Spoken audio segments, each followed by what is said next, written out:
Welcome, students, to the final part of our lesson, A Truly Beautiful Mind.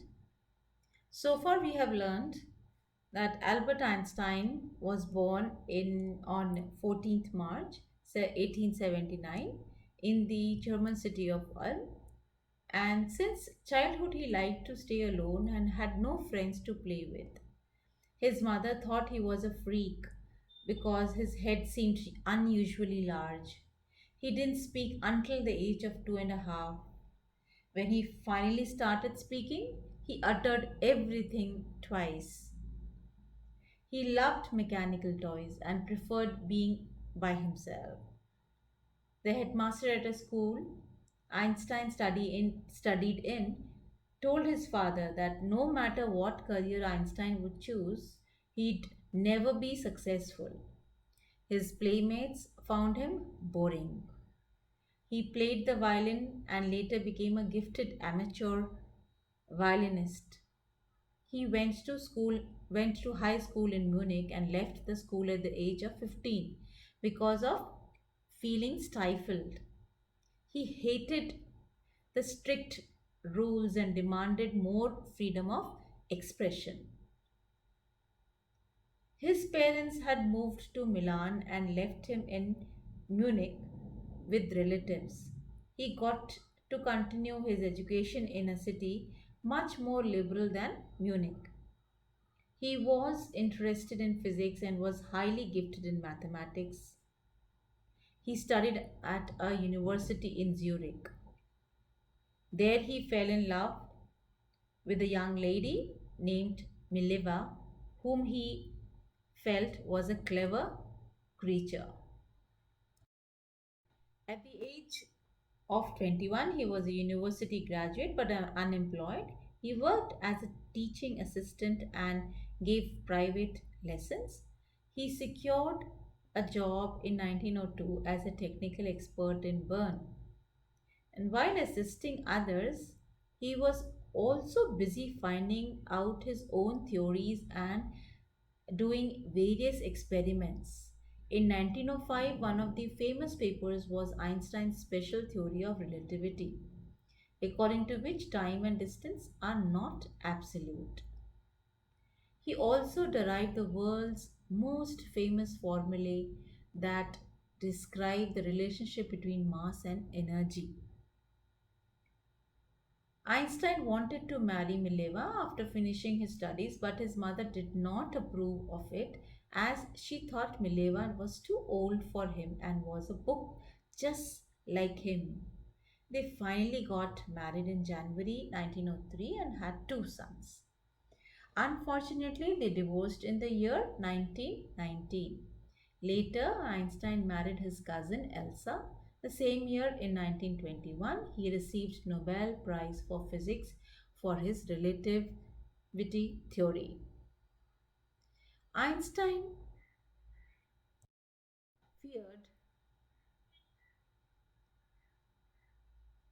that the Nazis could build an atomic bomb for destructive purpose to gain superpower. So he wrote a letter to American President Franklin Roosevelt to warn him about the impact of atomic bomb. But instead, the Americans developed the atomic bomb in a secret project and dropped the bomb on Japanese cities, causing large scale destruction.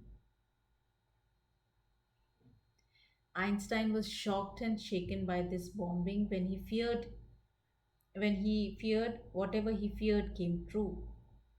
His letter to the president had an undesired effect, so he urged United Nations to make a world government, but it had no impact. He did not lose confidence, and over the decades he traveled worldwide to campaign for peace and democracy. Einstein died at the age of 76 in the year 1955. But till date, he is celebrated as a visionary and world citizen and is accepted by the world as a scientific These are the two letters which he wrote, one to the American president and the other one to the United Nations.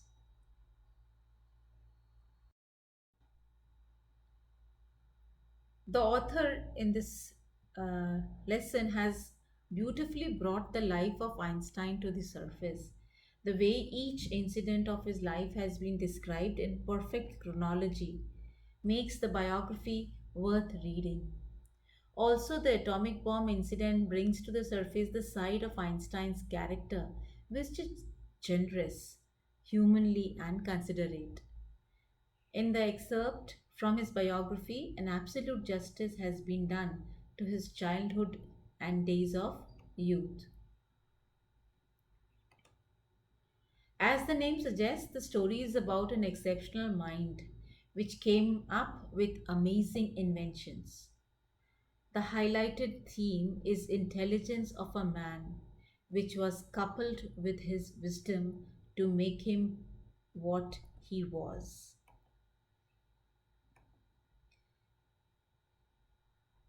Here you can see the picture of Einstein Encyclopedia. Just imagine Einstein has come up with so much that we have an encyclopedia after his name. And this is the picture of his brain. People say that they wanted to study what was his brain made of. Was it because as we have understood that his head was little big, so people thought probably of the size of his head, his brain is little different. His IQ is absolutely much more than any normal person. So they people they took out the brain and kept it. It was kept secretly, and after some time, after some years rather, it was revealed. And people studied, and people cut the brain into pieces to find out all the facts about his brain.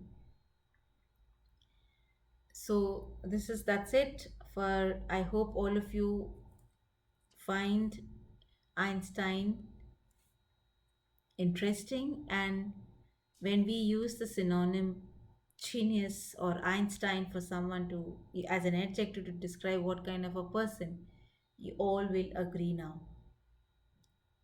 So that's it. Bye for now.